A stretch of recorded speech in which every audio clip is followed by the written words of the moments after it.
மதுராந்தகம் அருகே 1000 வருடம் பழமை வாய்ந்த அருள்மிகு ஸ்ரீ வரசித்தி விநாயகர் அருள்மிகு ஸ்ரீ ஞானாம்பிகை உடனுரை ஸ்ரீ சுந்தரேஸ்வரர் சிவபெருமான் அஷ்டபந்தன மகா கும்பாபிஷேகம் வெகு விமரிசையாக நடைபெற்றது.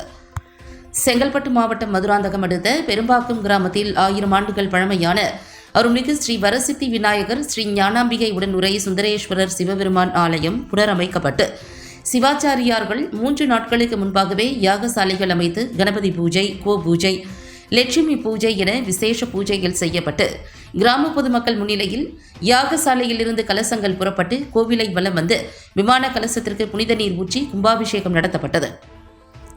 அதனைத் தொடர்ந்து தீபாராதனையும் காண்பிக்கப்பட்டு பின்பு பக்தர்கள் மீது புனித நீர் தெளிக்கப்பட்டது. இதில் திரளான பக்தர்கள் கலந்து கொண்டு சுவாமி தரிசனம் செய்தனர்.